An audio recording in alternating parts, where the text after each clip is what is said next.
let's see. This one is Joe Louis. Let me see Joe Louis. Another Imagine fighter. being able to build anything just by thinking about it. Meet Base 44, a complete... Because of this amazing...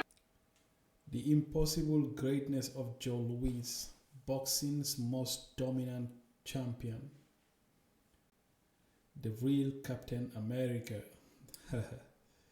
Alright, let us see who is Joe Louis. I have never actually watched his fights. Let's see how it goes.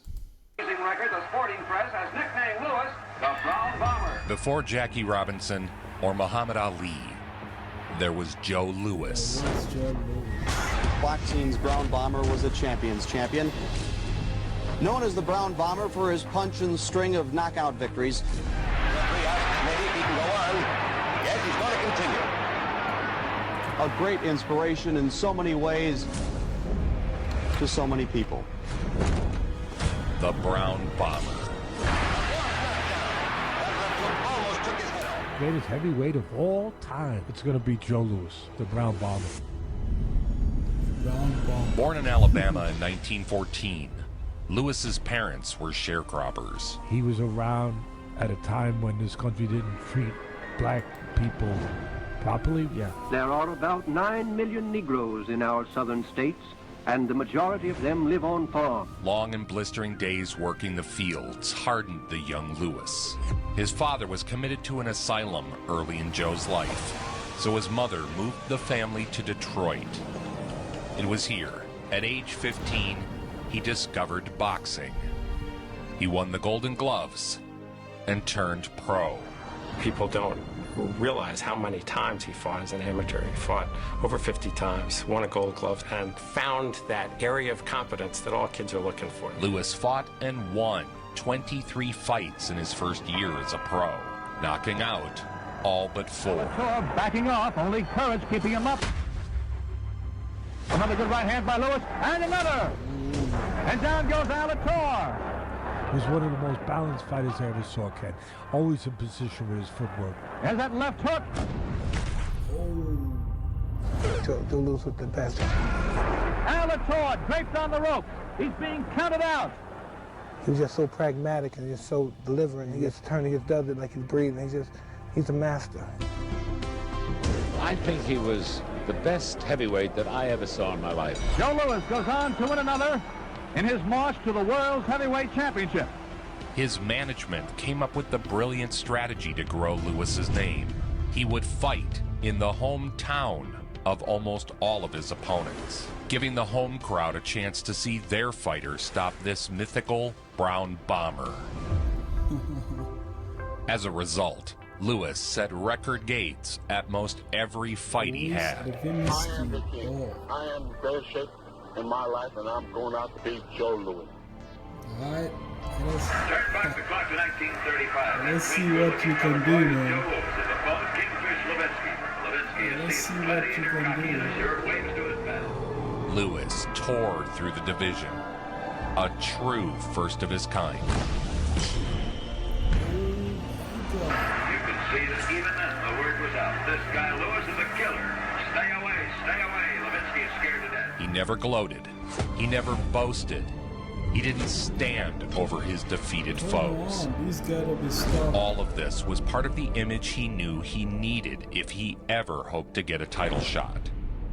The press treated black fighters as horribly as you'd imagine they would in the 30s. Boxing writers in particular delighted in devising nicknames for the new black prospect. You see, there had only ever been one black heavyweight champion, Jack Johnson. Just seconds before the police stopped the motion picture cameras and entered the ring to halt this very one-sided fight. Jack Johnson becomes heavyweight champion of the world. But white America found Johnson offensive. Johnson had been despised by white America. He was loud and arrogant, and even dared to have affairs with white women. Because of this, black boxers were frozen out of title shots for 29 years. Discrimination was very... God. Bro, that is crazy, man. And these times, America was the worst place where you could ever live, man. It treated black people like piece of shit. Yeah, they're prominent in those years. There was almost a conspiracy not to let another black near the championship. Jack Blackburn really didn't want to train him. Really didn't want to spend any time with him because he didn't think he'd ever get a shot for the title because he's black. He famously told him, if you ever hope to be champion, you'll need to be twice as good as the competition. His great trainer, Jack Blackburn. They were a great partnership. This is Primo Carnera. He was a 6'7", 270-pound former champion. Down he goes with a straight left. Down on the cut. Well, these times they don't have weight class, bro. Schaff died 5 days later. Oh my God. Carnera was seen as the representative of the Mussolini government. World War II was just around the corner. Joe Louis, the sensational brown bomber from Detroit, and ex-heavyweight champion Primo Carnera. Never out of position. And he was a great puncher with either hand. And he didn't waste anything. There was no space in between his punches. They were short, concise, explosive. Down a third time. Carnera tells the referee he can't go on. It's all over. Oh my God. Joe Louis, the winner by a TKO. Louis's victory over Mussolini's giant elevated him in the American. Bro, how did he beat that giant, man? Oh my God. These people at the time, it seems like there are no weight class, bro. Because you get into the ring with someone who is way, way heavier and, bigger than you, bro. American public's eye. He was the only black man that was portrayed in newspaper articles other than crimes. Joe Louis was respected by everyone in the world. I mean, he was loved. He was an idol of black America. Proof that if given a real chance, they could compete and they could win. Whenever he fought, the streets were empty. Now, the minute the fight was over, you'd see hundreds of guys, and we would imagine it better than we ever saw it. Max Baer was known as one of the hardest right-hand punchers in the history of the game. He was a former champion and a seasoned veteran. I'm not making any prediction what round will knock Max Baer out in, but I'm going to knock him out just as soon as possible.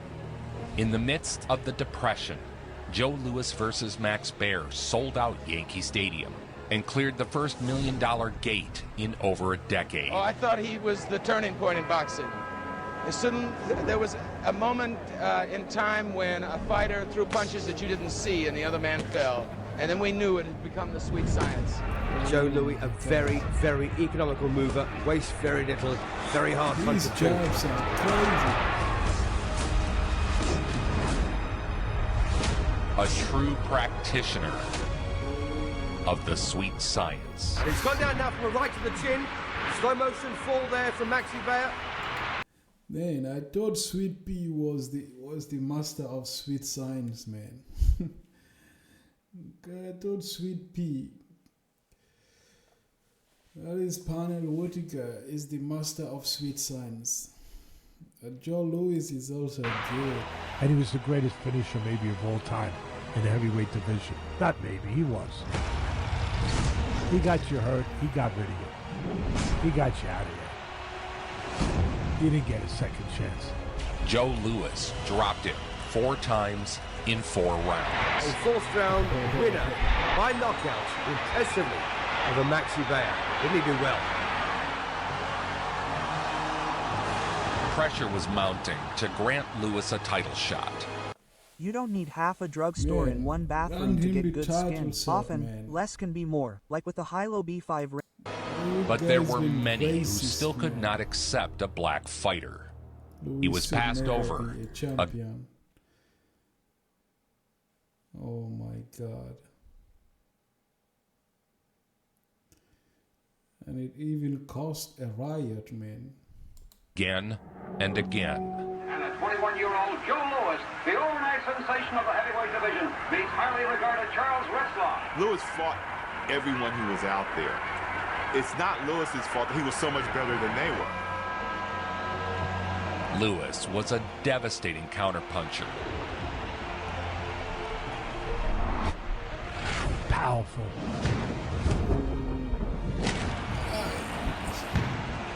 That's a good timing, man.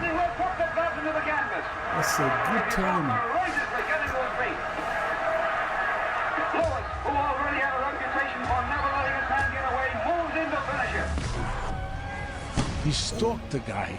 He was calm, his demeanor, real calm all the time, to the body, to the head. Oh boy, oh boy.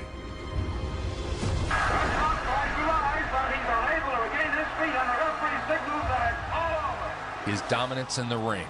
Man, every time I watch these fighters, it feels like he is the best that has ever existed, man. Now I'm so confused, man. Man, there are so many great boxers, man. Oh my God. And unquestionable character outside of it made Joe the first black sports superstar in the world. Just one more hurdle lingered before they'd have to give Louis his title shot. Max Schmeling. Schmeling was a hell of a fighter. Joe Louis was the Brown Bomber. He was coming up. He was undefeated. Schmeling had studied film of Louis, a privilege not afforded to most fighters in this era. The great famous saying from that fight, again, before the fight, where Schmeling, a German fighter, said, "I see something." Max, from watching Joe Louis in pictures and in action, have you discovered any particular weakness in the Brown Bomber? Yes, I did. But I will tell you. Was that when Louis threw his jab, he brought it back low. That happened all the time. He was always doing that. But no one else was able to take advantage of it because Louis was so fast. And what he saw was that Louis would jab and he would leave. You should never leave your head on the right side. He noticed a flaw in the Brown Bomber's style. Schmeling had noticed that he was vulnerable to right hands. Schmeling was precisely the type of skilled and crafty veteran who could exploit it. Schmeling was a great fighter. And he was a real good puncher. Oh my God. Accurate puncher. And he this took guy advantage is of that. giving it to him, man. He dropped him. To Louis's jaw and made Louis give ground, and there Schmeling straightened up Louis with hard right and left to the jaw. He has puffed up Louis's left cheek. A dynamite fight and Louis goes down. Max Schmeling puts a temporary halt to the meteoric rise of the Brown Bomber Joe Louis. The Louis defeat made Max Schmeling next in line for a title shot. Winner is Schmeling!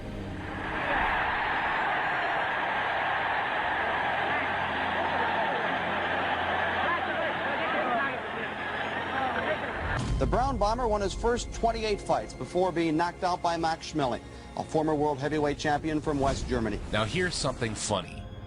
Joe Louis was continuously passed over for title shots because he was a black fighter. However, Max Schmeling was viewed as Hitler's poster boy. One of the fears was that Schmeling would win the title from James J. Braddock, take the belt home to Nazi Germany, and nobody would see it again. So America was stuck between a rock and a hard place. A title fight between Joe Louis and Jim Braddock was made, passing over Max Schmeling. Though Louis had to sign away 10% of all his future purses to Braddock.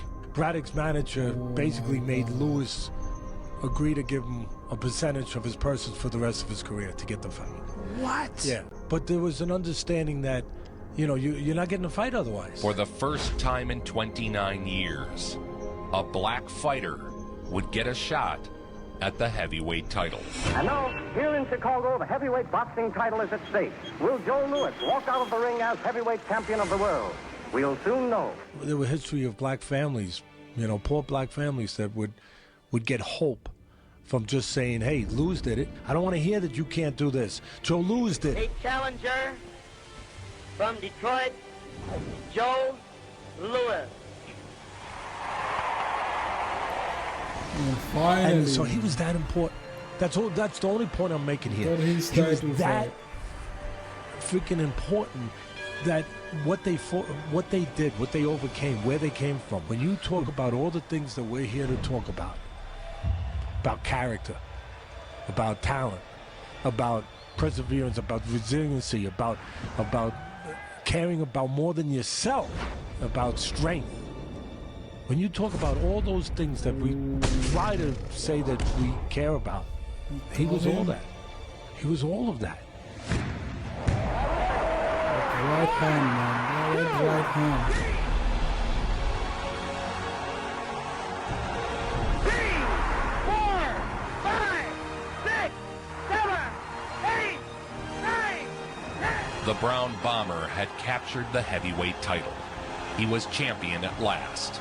A living legend, the heavyweight champion of the world, from Detroit, Michigan, the immortal Joe Louis. The most powerful individual in the world, the strongest individual in the world. A black man was once again the heavyweight champion of the world. In the black community, he was more than a hero. He was the shining example of overcoming the odds. Man, these times, boy, they did everything to suppress these people, boy, but they still come on top, man. They never relent, man. Oh my God. Joe Louis wears the crown of all the heavyweights, despite the arguments as to whether he is the real champion or not. Yeah, he wins the title. And of course, the biggest sport in the country. So all the press is there, and Joe, you're the champion world. Not yet. Not till I beat that man. He didn't even have to say his name. That man was Max Schmeling. Joe refused to call himself a champion until he avenged his only defeat. Joe Louis defends his World Heavyweight Championship against former title holder Max Schmeling, the only man who has ever defeated the champion. Louis secluded himself into training. He knew, as did everyone else, that this fight was the most important of his life.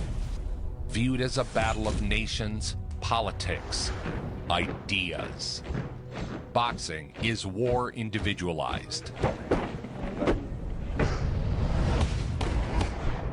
Pitting man against man. The heavyweight championship, its meaning was transcending pure supremacy in the ring. Its meaning was really that of a world beater. German troops marched into Austria for what the Germans called the reunification of the two countries. Everybody recognized what Schmeling represented. The stage is set for their historic rematch. The match had become more than sport. War was coming. On the verge of World War II, with Hitler, a madman, trying to create a master race, take over the world. I mean, the whole world's watching. You talk about pressure. That's why Louis is the greatest. Yankee Stadium, New York City. If he didn't win this world title fight against Max Schmeling, he was ruined. And it's in Yankee Stadium outdoors. I mean, you talk about a setting, a stage. The eyes of the world would watch the clash. The gate was the biggest ever for a boxing match. The whole freaking world's watching. The President of the United States calls up Louis and says, you got to witness for the good guys. I mean, you talk about pressure. A black fighter carried the hopes of the free world.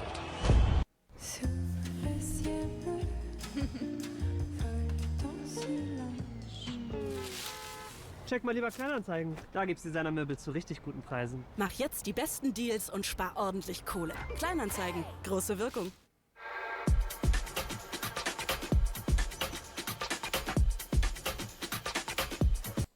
The famous Detroit Brown Bomber, world's heavyweight champion, Joe Louis. The The largest audience in the history for a single radio broadcast tuned in. U.S. against Germany, black guy against a white guy. You couldn't draw more divisive lines at those times. It was a watershed moment that transcended sport. That he's got to save basically the United States and the world from scourge and disease of the Nazi party. Joe Louis all over Max Schmeling here in round one. For one night,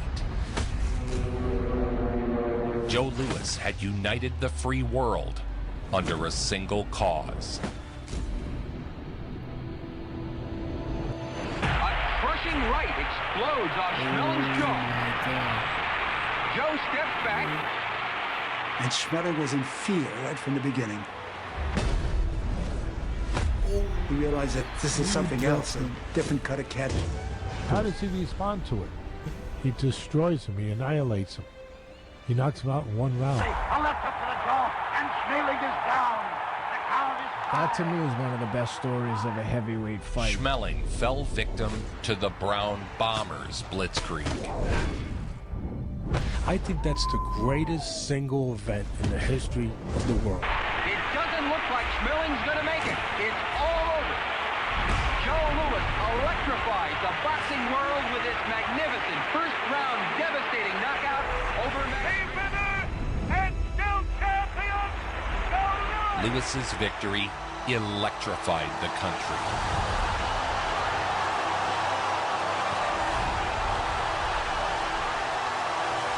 And Joe Louis and Benny Leonard, they were fighters. They let people know they had value, that their race had value, their people had value. They had value. They pulled people out of those places.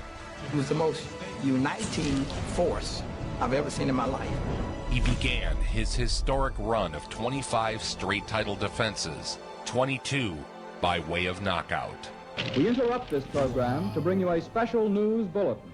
The White House has just announced that the Japanese are attacking military and naval establishments on the island of Oahu. In 1942, with America firmly involved in World War II, he enlisted in the Army. I've only done what any red-blood American would do. During the war years, Joe Louis fought some 96 fights all over the world. It was said that some 5 million servicemen had a chance to see the champion box. Louis's ring career was never interrupted, not even for World War II, when he staged exhibitions under the claim, "I'm not fighting for nothing, I'm fighting for my country." He frequently donated his entire purse to the Army or Navy Emergency Relief Fund. An act of kindness that would haunt him. Here we are in Madison Square Garden for the Joe Louis Abe Simon Heavyweight Championship bout. Private Joe Louis Barrow reports for duty. Duty in this case means that he is defending his $1 million World's Heavyweight Championship and donating his entire purse to the Army Emergency Relief. Joe's mad now, and he shows it. Fighting mad. He's throwing dynamite. And Joe always had a heart of gold. During that time, it was not on just one occasion that when a loved one died, Joe would pick up the funeral expenses for a fellow serviceman. Here it comes now. Wow. Joe Louis is an incredible fighter and individual. A great soldier, a great champion, and a great man. There's Joe Louis, once again, his hand raised in triumph. Never before and probably never again has a champion donated his entire purse, in this instance around $70,000, in the bright and brave cause of patriotism. The IRS would come at Louis years later, saying he owed millions on these donations. Louis would suffer financial ruin from this for the remaining. Get it? He donated and he owed. Man, that's crazy.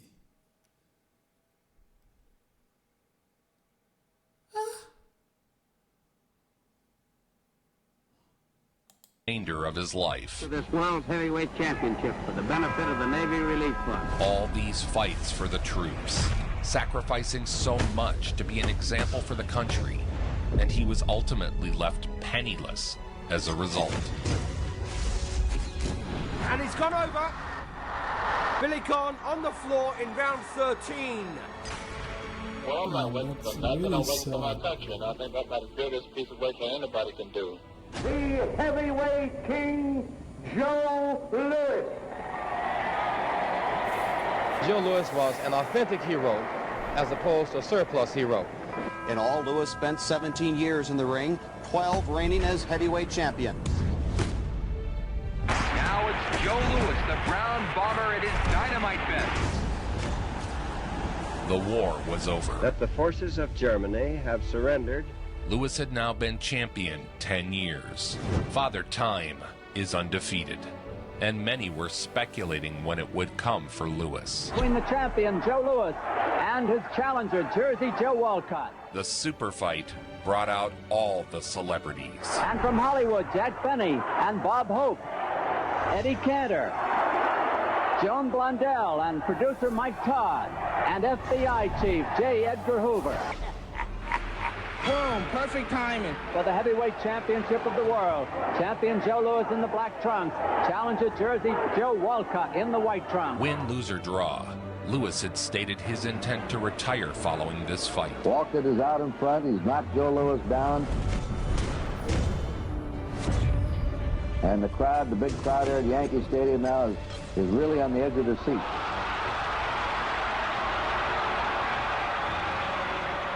Walcott was ahead on points. Watch Joe Louis, the devastating Joe Louis of old, raining punches. Now, in slow motion, here is the champion in all his fighting fury. Louis delivered the perfect combination and put Jersey Joe down for the count. He's in real trouble, though, and the fight is over. In Joe Louis' 25th title defense, he looks like the great champion of old. He had now defended his title 25 times, an unmatched record that stands to this day. Is the retirement of Joe Louis, for 11 years heavyweight champion of the world. He has defended the championship 25 times since winning it from Jimmy Braddock in 1937. It started when he donated 2 purses, one to the Navy and the Army Relief Fund, and they wrote the checks to Joe Louis. And he immediately signed the checks to the Navy and the Army Relief Fund. But because they were made payable to Joe Louis, they wanted him to pay taxes on it. Could the IRS have made an exception? Yes. Could they have interpreted differently? Yes. After 2 years in retirement, Louis was faced with massive financial problems. You're away for 2 years. Man, that is really horrible, man. That is really horrible, man. Someone just donated all of his money, but you still went on to tax him on the money that he donated to the military, and you put him in debt.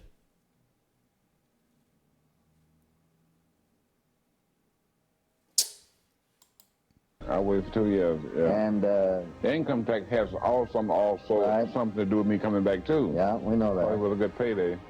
The Brown Bomber was desperate, and so he returned. Winner by unanimous decision and heavyweight champion of the world, Ezzard Charles. He fought and lost by decision to Ezzard Charles, but his financial problems still lingered. And so he accepted the biggest payday he could find against an up-and-coming Rocky Marciano. Bist du immer zu spät?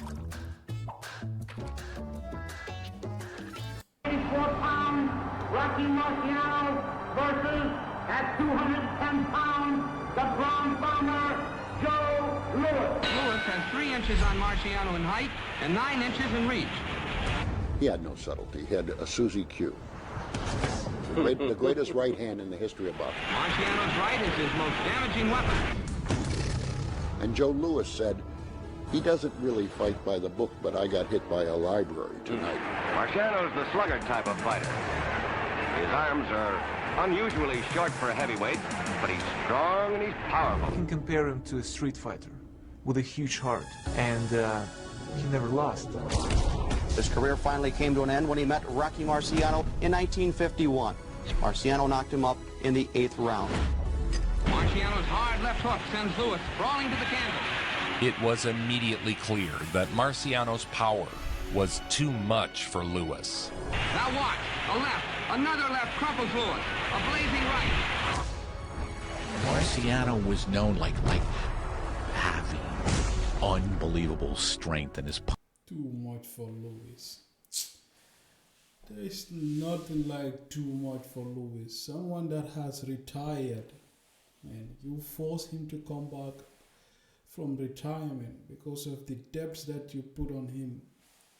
The guy beat an old man that retired, and you're saying he was too much for him. It's just rubbish. punches like he did just.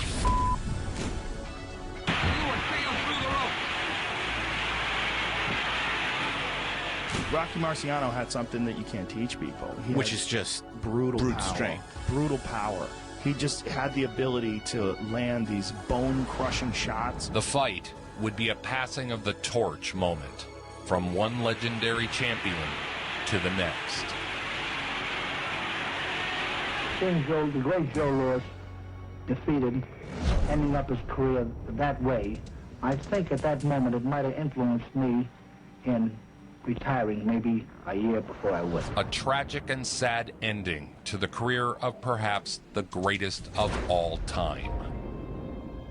He would spend the rest of his life doing everything possible to repay the debt, including participating in a wrestling match for $100,000. In Washington, the Bomber takes on Cowboy Rocky Lee, 320 pounds.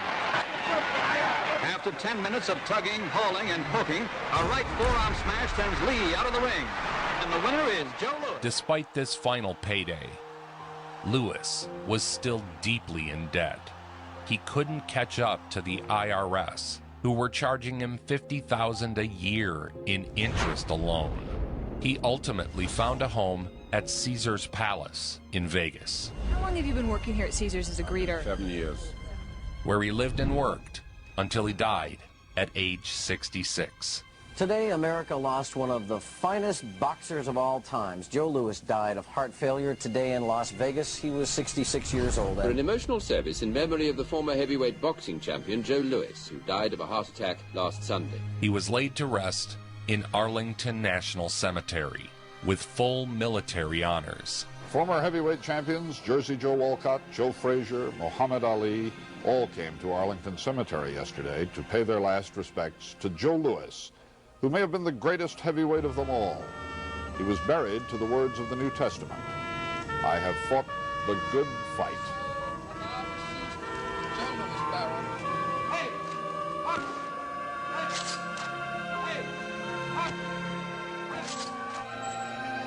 Called by many the greatest ever, he broke down numerous glass ceilings and inspired the next generation of Black Americans, paving the way for the likes of Robinson and Ali. Sitting here, taking his mouth guard out, shaking his head. It doesn't look as though he may make it this time. I think that people would say that because there was a Joe Louis, there's a Jackie Robinson in baseball. And Joe Louis, the sensational young heavyweight from Detroit. They call him the Brown Bomber. For a record 25 world heavyweight title defenses, Joe Louis becomes a legend in his own time. Joe Louis, the Brown Bomber.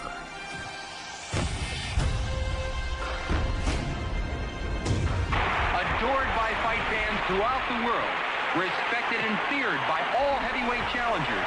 Joe Louis will be remembered for not only his record, his fights, but as a man.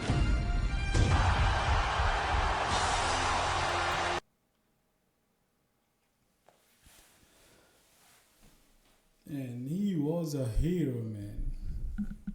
Joe Louis was not only a fighter, he was a hero. And despite all the oppression, despite all the racist stuffs that were around him at the time, he still strive, you know. And imagine someone someone fighting, giving his life up for his country, like fighting in the battle for his country. And above that, he fight to earn money and to donate to the military. And with all that, you come and put tax on him until he is unable to pay that tax. He have to come out of retirement to try to pay that tax. And you put interest on that, on that. And he worked his entire life trying to pay that money. Man, these people are just horrible people, man. They are just horrible human beings.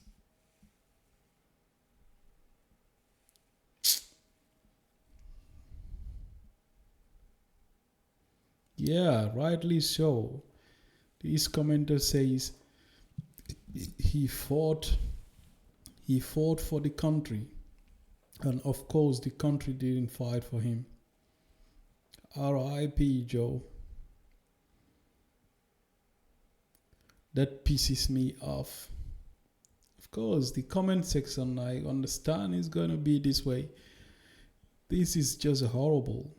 But that pisses me off. Man spent his whole life fighting in his country's name, only to have that country backstab him. Just horrible, man. Just really horrible. And this guy says, I met Joe Louis, shook his hand and got his autograph when I was about 11 years old, when he was a referee at a wrestling match in North Carolina back in '68. How many folks can say that? And this guy says, this story genuinely breaks my heart and chokes me up. He was a national treasure, and at every turn this country did everything it could to destroy him. A great story, but ultimately it's a tragedy. It's definitely a tragedy, man. It's definitely a tragedy. Horrible, man. And this guy says he was done wrong. He was done wrong by the IRS. He donated his entire check to the military. That should count as paying your tax and then some.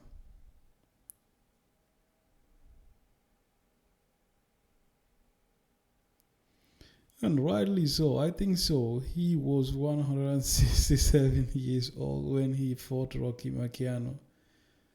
Sweet AI, the barber.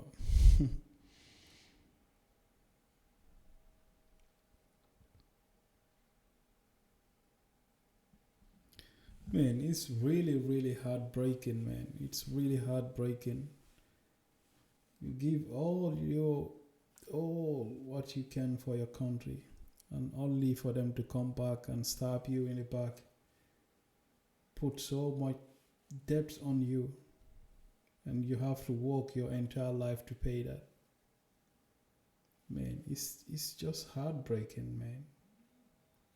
It's really just heartbreaking. Alright guys, man, there you have it. If you enjoyed the video, please subscribe to my channel, click on the notification bell so you wouldn't miss any videos that I uploaded. See you in a bit.